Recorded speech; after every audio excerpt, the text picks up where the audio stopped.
countries in it. But here's another problem. So we have 28 countries. Most of them, many of them, are on for a free ride. We're paying for tremendous amounts. I mean, people say 72%. We're paying for a vast amount of this stuff. These other countries aren't paying. Also, the Ukraine. I have friends in the Ukraine. They're great people. But why are we always the ones that are talking about the Ukraine? Why isn't Germany talking about the Ukraine? Why aren't these other countries surrounding it? It's always Obama. We want you out. We want you. I said, what about the countries that surround? We'll never hear about it, right? Am I wrong? We got to rebuild our country, folks. But so with NATO, I don't say get rid of NATO, but we're going to readjust it. And you know what? If they won't do it, bye-bye. That's it. That's it. That's it. It's okay. It's okay. And I'll tell you, honestly, as soon as I say that, and as soon as we officially walk, they'll all come in and they'll all pay. And one of the early things I'm going to do is meaning I through people, because I'm not allowed to do that, because presidentially it doesn't look good if I call up some country in Europe and say, listen, you owe us a lot of money. Don't worry, I have guys that can do that very well. Not as good as me, but they do it very well. But look, we have tremendous amounts of delinquencies. They don't pay. They don't pay because they don't respect us. They're getting a free ride in NATO. And here's what happens. I took a lot of heat for 2 days. You saw that, right? Donald doesn't know anything about, you know, world defense and nothing. And then 2 or 3 days later, some of the experts on NATO said, this guy Trump's unbelievable. He said it's obsolete. They've been studying it so long, they never knew it was obsolete. It's true. Did you ever do something where you're working so hard on something that you really don't realize what's wrong with it? They said, Trump said it's obsolete. I said, because it doesn't cover terrorism. It wasn't meant. First of all, it has the wrong countries in many cases. Okay, not in all cases, but we need different countries. So maybe we start something else for terrorism. But it doesn't cover. So some people are now saying, wow. In fact, the Washington Post wrote a great story today. Really, I thought it was a great story, talking about it. Then they said Japan. You know, they give you little sound bites, okay? They give you little sound bites, little tiny sound bites. So they said Japan. Now, most people don't even know. Do you know we defend Japan? How smart are we? We're geniuses. Except they don't pay us much, right? They pay us peanuts. We defend Japan. We defend Germany. Who has a Mercedes-Benz, okay? They're all over the place. We defend Germany. We defend Saudi Arabia. We defend South Korea. We have 28,000 soldiers on the line between the maniac, right, and South Korea.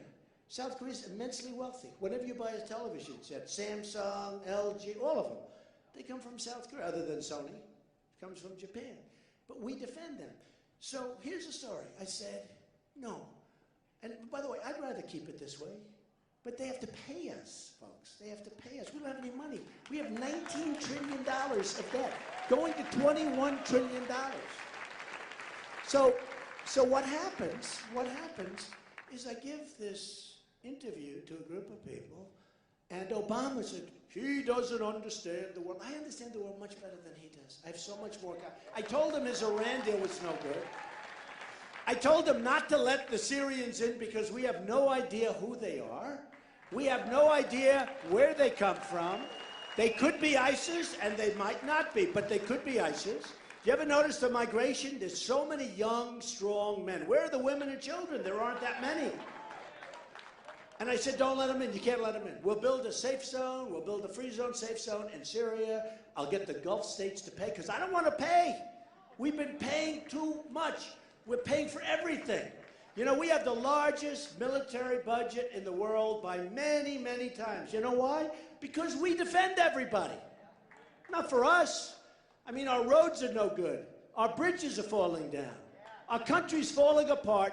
Our military is totally depleted. We don't take care of our vets, okay? And we're going to take care of our vets. If there's any vets out there. I have so much support from the vets. I'm the only one who talks about the vets. I have vets coming up to me saying, we went to Cruz's speech, we went to all these speeches. The only one that ever mentions the vets is Donald Trump. They don't even talk about the vets. They don't give a damn about the vets, and I'll tell you that right now. And if he did, he's a United States Senator. He should go and do something about it, because you have plenty of power as a U.S. Senator, okay? So that's the way it is. So what happens is they say, now they take a little soundbite. So I'm against anything having to do where the United States, You know what? I have a simple policy. You know what it's called? America first. America first. Very simple. Very, very simple. And if these other countries don't like it, hey, you always have to be prepared to whoop. So with Japan, I'd say, folks, we can't do it anymore. We're a debtor nation. We can't do it. We have tremendous potential. We have tremendous, by the way. Wait till you see. You're going to be so proud of me. You're going to be so proud of this country. The waste, the fraud, the abuse. I'm going to save your Social Security. Cruz wants to cut it in half. Okay? He wants to knock the hell out of your he's going to knock your Medicare and your Social Security. You watch. I'm going to bring the jobs back. I'm going to lower your taxes. I'm going to get the economy started, really started. You know, our GDP last quarter was like nothing, zero. So we have more people. It was zero. You saw that. Zero. Do you know if China ever had zero, they'd have a depression the likes of which you've never seen? They go down to 7 or 8%, and it's a national catastrophe. We're at zero, folks. Zero. So here's what I say. And there's many things we can talk about. And I have all night. You want to talk for a while? Yeah. But there's many things. Many, many things. Here's the story.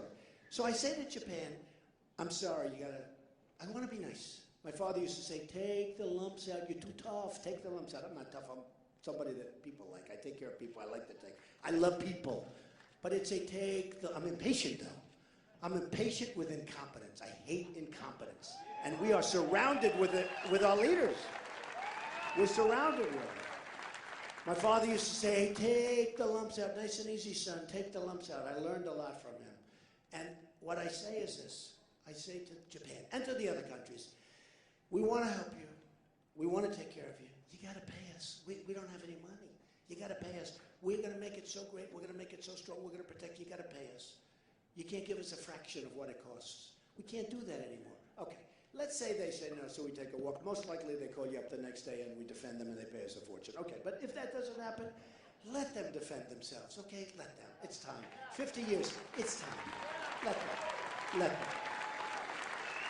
It's okay. Let them defend themselves. And let Saudi Arabia. Saudi Arabia was making $1 billion a day. I have many friends that are Saudis. I see them all the time.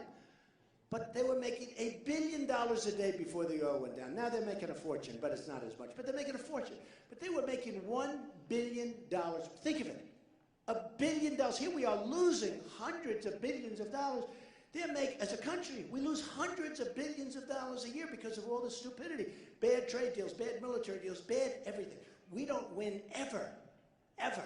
Because we have stupid people like Obama that doesn't know what the hell he's doing, guys like Ted Cruz that are totally taken care of by his PACs and by his special interests and by his lobbyists. We have people that are bad. I'm telling you, they don't even know they're bad. I don't even think they know they're bad. They're horrible, and they're destroying our country. We're not going to have a country left. We're sitting on top of a big bubble, and if that bubble explodes, folks, believe me, it's going to be like you've never seen. You're never going to see a country. It's going to be a whole different deal. We are sitting on something that's very scary. You ever notice the banks? They charge you no money, but they don't loan it. The regulators are running the banks. They don't loan it. If you're Trump, you can have any money you want, but I don't want any money. I don't need money. If somebody needs money to do a business, you can't borrow it. At any price. At any price. And it's supposed to be that you're supposed to be able to start your business, employ people, etc. So what happens is this. We're going to start doing unbelievable transactions. We're going to make our country so strong again financially. And I tell the story of a woman that came up to me. She said, Mr. Trump, I think you're great. I love you. I'm going to vote for you. She was like 65 years old, really sharp. She said, I'm going to vote for you, but Mr. Trump, you have to stop saying you're going to make our country rich again. It doesn't sound good. I said, I'm sorry. Unless we make our country rich again, we're not going to save Social Security. We're not going to save Medicare. These guys are all going to kill it. They're going to kill it. And Hillary's going to be a total disaster. If she gets in, she's a total disaster. Don't forget, you remember Benghazi, but Libya was her deal. And now who has Libya? ISIS has Libya. I told you before, ISIS has the oil. We can't allow it to happen with her. Now, I haven't even focused on her. We started off with 17. I'm down to 2, okay? Down to 2. And I'm leading the 2 by a lot. But Wisconsin is really important. Because if we can win Wisconsin on Tuesday, we're going to blow them out the rest of the way. We're going to win New York big. We're going to win New Jersey big. We're going to win New Jersey tremendously. Chris Christie endorsed us. Chris Christie from New Jersey. But the numbers in New Jersey are through the roof. The numbers in Pennsylvania came out this morning on CBS. They're through the roof. And the numbers in New York. So we're going to win all this stuff. We win Wisconsin. You're going to be so proud of this country, and it's going to be fast. It's going to go fast because it's a question of just doing things. You know, these countries that take advantage of us, like Mexico, they don't even respect us. Remember we had Sergeant Tamburisi? He makes a wrong turn. He had some difficult problems. He makes a wrong turn, and he couldn't get out. He was in like this maximum security prison, and he had a lot of difficulty. And I worked hard to get him out. We got him out. I don't think the president made one phone call. I don't think Obama made a phone call. And that's the other thing. Yesterday, you probably saw 16,500 Border Patrol people endorsed Donald Trump. They've never done it before. Did you see it? The Border Patrol people endorsed me. These are great people. They can do their job. They're told to stand back. Let people pour into our country. We'll take care of them, right? Let them pour in. Now, part of it is, we're going to build a wall. Don't even think about that. But part of it is come into the country and register as a Democrat, okay? That's what's going to be. I mean, that's why I think they're allowing. They can't be for any other reason. It is brutal. And the security, you know, these are great people, the Border Patrol people. They want to do their job. It's harder for them to do their job if you think about it. Harder for them to start taking people, arresting them, or moving them back in where they came from. That's harder than just standing there and letting them walk through. They endorse me because they don't want to do what they're told to do. They want to create a great country, and we can't have a great country unless we have a border. We can't. We don't have a country. And Cruz, you know, a couple of weeks ago, I heard him say, and we're going to build a wall. Where did that come from?